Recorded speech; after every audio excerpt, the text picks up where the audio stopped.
Welcome back, everyone, to HTF Bets, your live Thursday show here at the Hitting the Field Network. As always, I'm your host, Tyler Caron. We had a great show for you this week. As always, segment one, we'll dive into some NFL football, some really exciting games from last week, and some of our games to watch for coming up this week. Second segment, dive into fantasy, of course, and we have fantasy basketball kicking off with the NBA season starting the other day. So we'll introduce you to the Hitting the Field Fantasy Basketball League. Then to end it off, we got to touch on some UCF football as well as our Surefire Bets of the Week. So stay with us because it all starts now.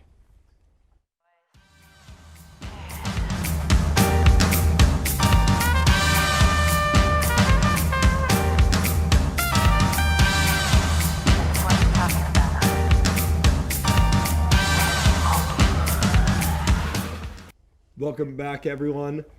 Joining me as always are my two sidekicks. We got Riley Sheppard. We got Johan Blanco. My boys, we're back. We're going to talk some NFL. We're going to dive into, this is my game of the week, and I think that this could be, really could be the best game that we see in the entire season with the two matchups that we have, and it is the Chiefs at the Titans. Okay, so you have the Titans coming in at home as the underdog. They're currently a 5.5-point underdog to the 3-3 Kansas City Chiefs.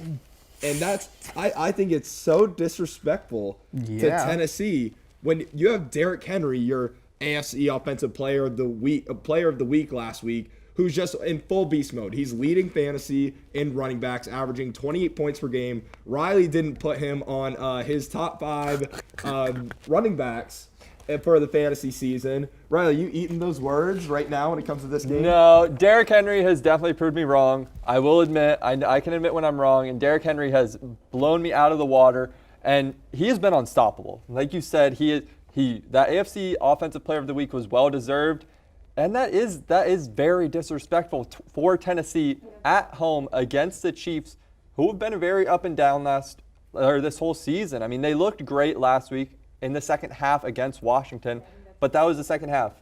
These are 4-quarter games we're talking about, and Tennessee is going to pull out this W. Yeah, so Riley, no disrespect, but some of your takes have been a little rocky this season. So for that, we had to bring in our NFL expert, one of the NFL experts here at HTF. We got Luka Costa joining the show today. Luka, is Riley talking some nonsense right now, or is this one of his takes that might actually make some sense? Honestly, Riley has had a lot of questionable takes over this season. I've only been here 2 weeks, and he said that the Detroit Lions were going to beat the Bengals last week. But honestly, Riley has been on and off, but I'm going to give him this one. Derrick Henry has been one of the best running backs in the league. So the take you did make was very wrong, but you can eat your words, so as long as you can admit to that, then we're on good ground. But Derrick Henry is unstoppable. He's literally, I think he has 1,400 rushing yards this season, something insane like that. I don't even remember the number, but he's one of the best running backs in the league. He's quick. He knows how to stay up. He can push people off, and he's honestly sort of elusive for his size. So I think Derrick Henry is definitely going to be the key factor for this week for the Titans. No man that size should be able to run that fast. I mean, the power is there, and that makes sense. But yeah, and he's going against the Chiefs, who are the 27th worst rushing defense in the league this year. Terrible so, defense. Johan, what are you thinking about this? Like, I'm still baffled that, the odds are so disrespected in the Titans' favor. Like, they just beat the Bills. Like, I don't understand. They just beat the Bills. And not only that, but, again, their defense.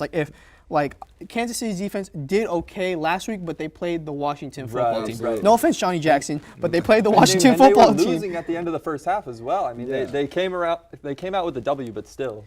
All right, I'm gonna cut off because I want to get, for the first time this season here at HTF, we're gonna talk about some basketball. Riley's got a basketball game of the week. So Riley, take it away. No, and this has to be the game of the week. Suns at Lakers. The Lakers, they're ready for their revenge tour. They're reloaded. LeBron is healthy after that ankle injury.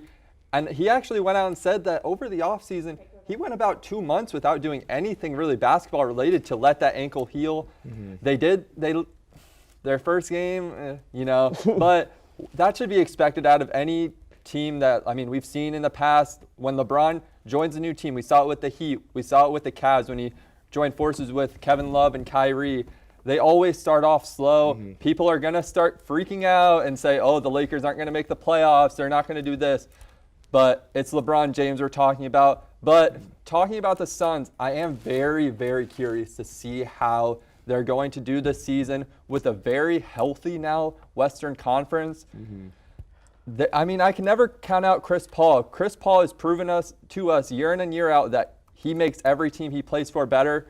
This could very easily be a matchup that we see in the Western Conference playoffs, and I'm very excited. I'm so excited that basketball is back. Yeah, it is very exciting, but as far as the Suns, not a single one of their starters the other night versus the Nuggets, which was the revenge series for the Nuggets after the Suns swept them, not a single starter was positive in the plus-minus statistics. So I thought that was pretty interesting.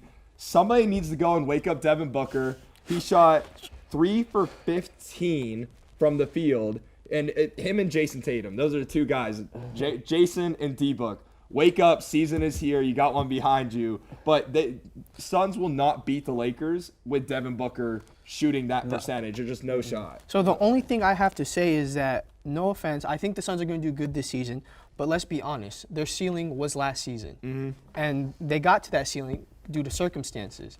The biggest question I have is how are they going to utilize, for the Lakers that per se, how are they going to utilize Russell Westbrook to his best ability? Because we saw that when he's with LeBron and AD, it's not the best because now you have him spotting up. He's not a shooter. He has to have the ball in his hands, but you can't have him have the ball in his hands while LeBron's on the court. I think the best thing for him to do is to start with them, but he has to play with that second unit. He has to control that second unit and play throughout the second and third quarter and kind of, let Rondo be the point guard in the fourth. Yeah. Johan, I'm going to be honest. I'm going to have to cut you off there because you are absolutely disrespecting the Suns. I'm not a Suns fan, just so everybody is clear. I am a Chicago Bulls fan. I think LeBron is very good. That is my stance. So I don't want to hear any bias arguments. But Devin Booker is the real deal. The Suns are the real deal. The only thing that the Suns were lacking was that veteran leadership in their team last season, and they got there last season, and they proved that, yes, they had injuries, but injuries is part of basketball, so you cannot take that away from him. They have DeAndre Ayton at center, who is growing as one of the best centers in the league. He really showed last season that he's sure to play and that he was worth a draft pick. Chris Paul is, like I said, is an on-court and off-court leader. He's a great defensive point guard. He can move the ball, score the ball. He can do it all. So I think the fact that you're discrediting the Suns so much, and you're honestly, I love Russell Westbrook too, but he's simply not the player he used to be anymore. Listen, I'm not discrediting the Suns. I think the Suns are great, and I think they're going to be a top 4 team, but I don't think they're going to be where they were last season. And I think the Lakers, once they start meshing, they're going to be probably either number 1 or number 2 in the Western Conference. That's just how it is. The Suns did go to the finals, but you have to understand they had a very easy road. And I lived in Arizona for a majority of my life. They had an easy road. They played each team with injured star players. They did. That's how everyone. And then once they played a team that was fully healthy, what happened? If that's your argument, you can make that argument every year in the playoffs. You can make that every year in the playoffs. There are always so many injuries, but luckily we have very healthy. The Lakers come in at a 6.5-point favorite. I think Devin Booker bounces back, and I would take the Suns to cover on that. That's just me personally. Johan, let's go up to Brooklyn, man. Let's see what's going on there. Gosh, 2 of the most toxic franchises in the NBA right now. No Ben Simmons, no Kyrie Irving. I am not that excited for that, but I still will watch the game. I think Tyrese Maxey will continue to thrive in Ben Simmons' absence. He did have 20 points against the Pelicans, but then again, it was the Pelicans. They're not going to do much this season without Zion. So I see the Nets winning this one, but the only problem I have is that the Nets, if they want to, continue to be the top team in the East, their bench has to pick up the scoring because we saw against Milwaukee. No, Patty Mills was the only one. Patty Mills was the only one. Because what did Javon Carter do? He did this. He did a goose egg. Why do you need more than 6 guys in Brooklyn? No. Honestly, why do you need more than 6? No, their bench is thin. Their bench is thin. That's okay. No. That's okay. When you have James Harden, Kevin Durant, your bench can be as thin as you want. No. Every good team needs a good bench. No, it's that simple. Every team you need something to come off the bench and create that spark no matter what. Every team has that. You also need defense, which is what Brooklyn are lacking. Brooklyn's defensive presence is terrible. That's one thing that I think is going to be an absolute necessity if they're going to win this week against Joel Embiid and the Sixers, because I don't know who's going to guard Joel Embiid. If you guys can tell me, I would love to hear it. Before that, that was a terrible argument No. Just because you have Kevin Durant and James Harden, you need more. They've been playing 40 minutes a game their entire career. What about when they're on the bench? What do you mean? You're gonna have Patty Mills. With their conditioning as NBA players, and these two guys have been trained to play 40 minutes a game for the last at least 5 years. Tyler, I think that's a terrible take. That was so bad. That was so bad. The past 5 NBA champions, they've all been in the bottom 10 in the league in bench scoring. No. Exactly. Yes. No. Yes. That doesn't. No. Well, yes. So wait, absolutely. because your bench was scored, that means that they should be able to just play 48 minutes straight. Remember last time KD overplayed himself? He tore his Achilles. No, That's a prime example. Right. Well, he was also hurt. He was Okay, hurt no, and but he came but out it's and still played. load management is still a key part of basketball. You cannot expect them to I play agree. Well, 48 they games can a take season. games You off. cannot They can expect take that. games off. They don't have to play 48. They can play 40. Those 8 minutes will not lose them the ball game. What will win is when they are on the court. But we're gonna hop back to the NFL. So Luka, you're the guest on. We want to get your pick of the week for NFL. All right, Game of the week. my pick of the week is going to be the Bengals and Ravens. I am a Joe Burrow fan. I love Joe Burrow. I didn't get into college football till last year, and 2 years ago, and seeing Joe Burrow at LSU made me excited. I watched every single game of LSU. Love Jamar Chase. So I'm honestly, at first, I had the Bengals winning this one. They're 6.5-point underdogs, I believe. And the over-under is 47. I'm going to go with the over on this one of 47, but I do think the Ravens are going to come out on top. Simply because the Ravens defense is just on a high note right now. They had a great game against the Colts. They just been riding that thing till the wheels fall off. They beat the Chargers, absolutely annihilated Justin Herbert, Austin Eckler, Mike Williams, canceled them out. So I think unless the Bengals offense can get going early, which has been a struggle for them all season long, I don't think they're going to have a chance. But I think they're going to clear 47 though. Yeah, I think the Bengals have been probably one of the biggest surprises of the season in the NFL. Well, it's cool. Last week I was in Cincinnati for the game, and I went to a sports bar, and it was just, you could not find a single NFL game on anywhere else. They're in Cincinnati, being in downtown. They love their Bengals. Really quick, guys, what are your thoughts about the spread, and where are you going with it? I think the spread is pretty close. I think this is a really tough game to call. It looks like all you guys are going to go with the Ravens. So I'm going to go with the Bengals this one. I think they've been thriving. I think that, they have a lot of weapons. I think that Joe Burrow has just been, having a tremendous second year, and I'm just going to go with the Bengals on this one. No, and the Bengals have been a very pleasant surprise. Joe Mixon is 4th in the league in rushing yards, and the Bengals are great against the blitz, and the Ravens blitz a lot.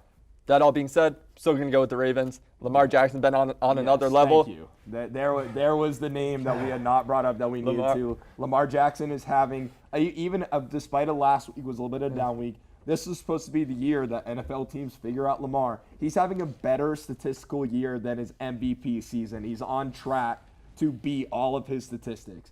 But that's all the time that we have for segment 1, our NFL segment. But stay with us. We'll be right back. We're going to talk about fantasy football. Johan's going to give you his top 5 ads of the week. And then we're diving into the fantasy basketball Hitting the Field League. Luka, thank you so much for joining us. We'll see you again. And for all of you, stay with us. We'll be right back. You will see me again. Mark your words.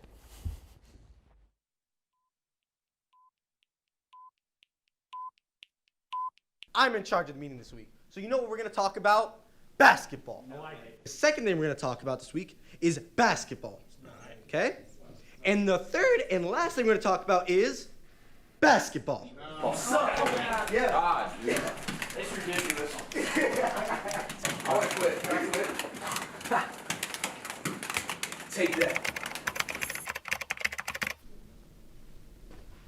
Look at the screen.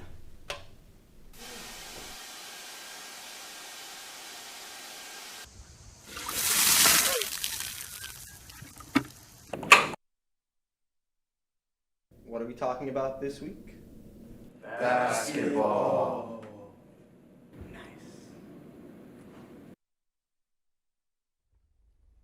Go ahead, sorry.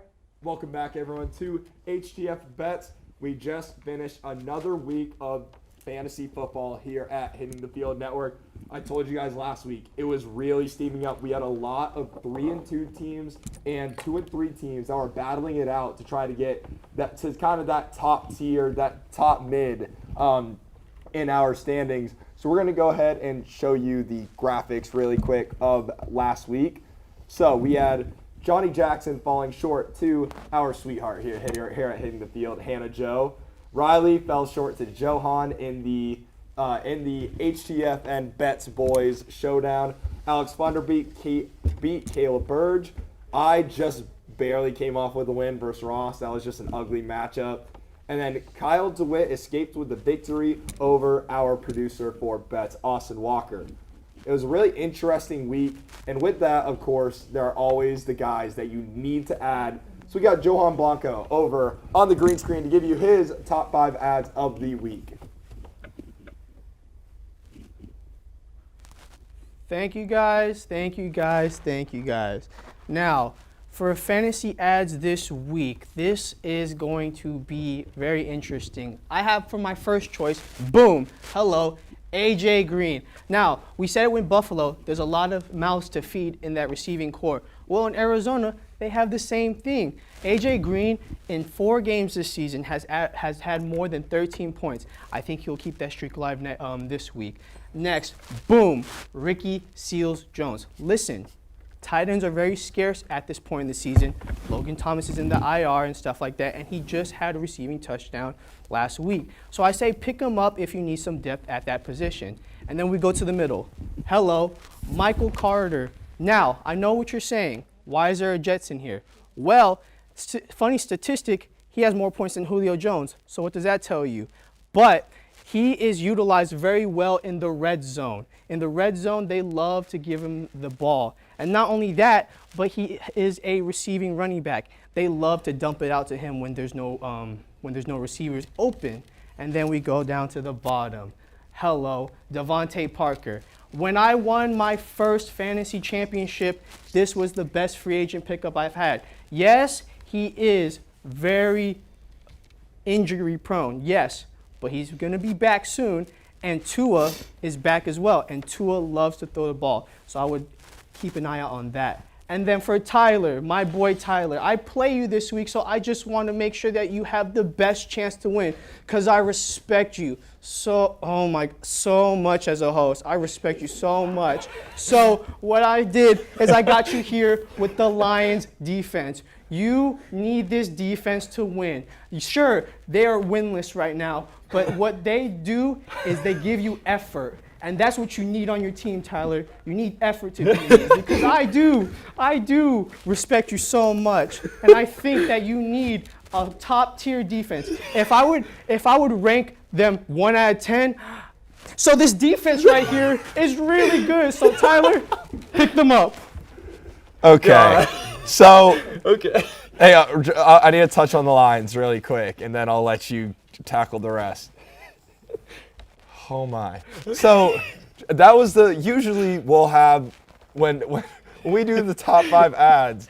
We usually get the other host will get them, so you can do some notes and to see what we're gonna rip apart. Johan did not tell us. Johan told me he has a special surprise.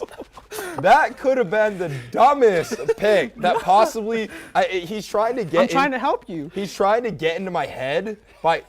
The Lions play do they play the Rams this week? Yeah, that's why I'm saying Oh you my should goodness. pick. You should Riley, pick them. Riley. You should pick them because they're gonna give you 3 points. yeah, so- that is a positive. Security. That is a positive. Johan, Security, escort this man off of my show. Johan told us his top 4, and he was so excited about his 5th. He would not tell us his 5th.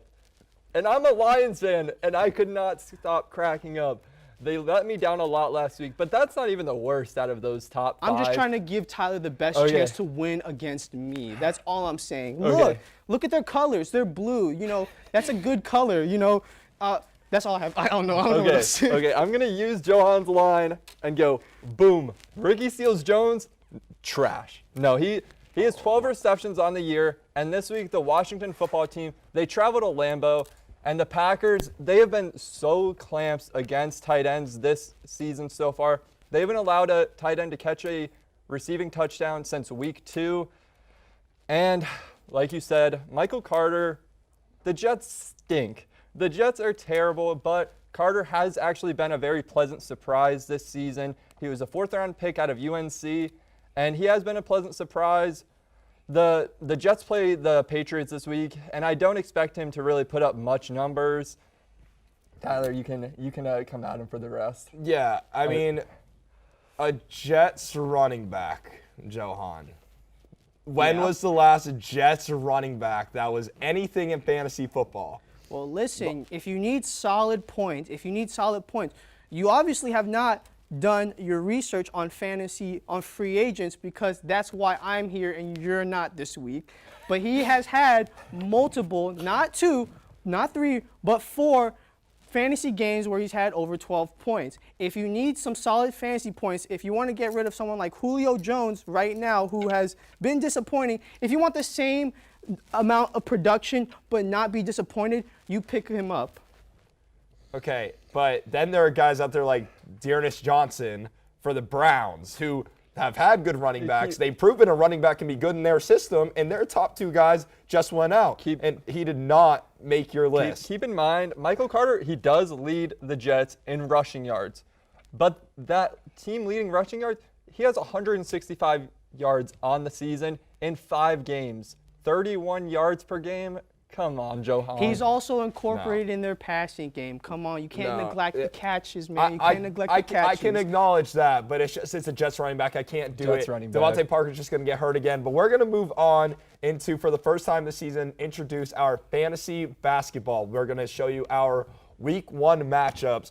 To kick it off, we got the defending champ, Cliff, as his name shows, 2021 defending champs, going up against Johnny Jackson.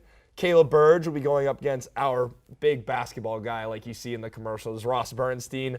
Us Walker will be going against Johan Blanco. We'll have Kyle going against our guest star today, Luka, who joined the league. Myself, I'll be taking on Alex Funderburk, the big banana dude from the main show. And then Riley will take on the sweetheart Hannah Jo. If Riley beats Hannah Jo, then it will not be a fun week for Riley because that's how much we value Hannah Jo. Boys, just really quick. What are you guys most excited about for fantasy basketball this season? I'm really excited to see how the Pelicans do this season. I mean, we've seen Zion.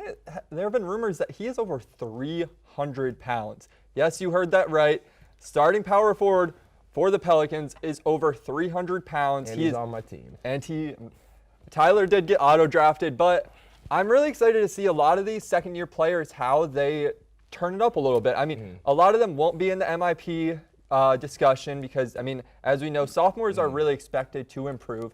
But guys like LaMelo and a lot of these rookies too, I mean, a lot of the young players, I mean, the NBA is really going towards a youth movement, and I'm really excited to see who really takes this step. Yeah, no, absolutely. It's going to be really exciting. That's all the time that we have for our fantasy segment here at HTF Bets. Stay with us. We're going to dive into UCF football, as exciting as that is, and we'll hit you with our Surefire Bets of the Week. So stay with us. We'll be right back. I'm going with Cowboys versus Giants. Why? Because I am a New York Giants fan, and I want my first pick of the week to be my team. I see an upset for the New York Giants this Sunday. Bet your entire savings, and I'm telling you right now, they're gonna win. I don't care what you say. It's gonna happen.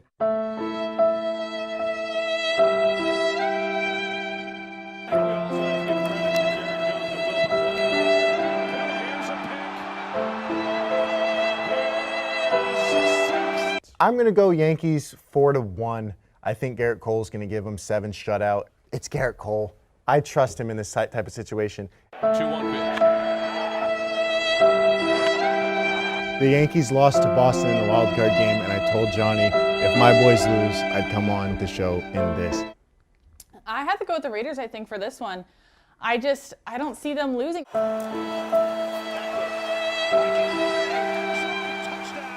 Welcome back. It is now time for our primetime picks of the week, the best segment. I'm currently doing awful, standing at 16-10, Oklahoma State and Texas. I'm going Texas 35-27.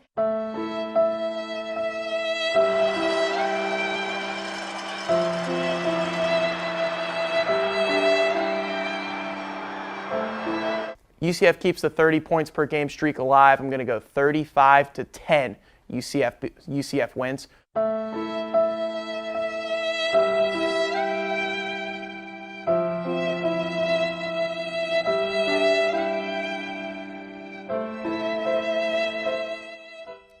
Welcome back, everyone. The theme of that commercial there was just kind of depressing and down and sad, which is kind of what UCF football season has looked like. We can't keep anyone healthy. We're down to our third-string quarterback. We're our fourth-string running back from the beginning of the year. But there is a game. There are spreads. There are lines. There are bets to be made. So we're going to dive into it. We'll be hosting Memphis tomorrow night, a special Friday night game. Memphis is the favorite, coming in at only 1.5 with the over-under set at 64. Boys, I'll let you start. I'm gonna pick your brains after this. So, like Tyler said, the injury bug has been unreal in Orlando so far this season. Like you said, Mikey Keene, this is going to be a shootout. Memphis is averaging 35 points per game, and Mikey Keene really, granted this is his fourth game, I believe, so far, he really hasn't proven that he can win in a shootout type of game, in a high-scoring game. And I'm really curious to see if he's capable of it. And I'm going to take Memphis 42-35. Yeah, Johan, go ahead. UCF has been so disappointing to me. I mean, this is the senior year, my senior year, and I was expecting so much more. But obviously, injuries played a part. And like always, I'm going to, not compliment. I'm going to brag on their defense, their rush defense specifically, because Brandon Thomas and Marquavius will trick the UCF run defense, and they will go for each at least 80 yards and have a touchdown. I'm going to go 35-28. Yeah, it's not even a trick. They're just going to run. They just run the ball. All you have to do is give it up the gut, and UCF defense just cannot do it. But, yeah, Thomas is second in the conference right now in rushing yards.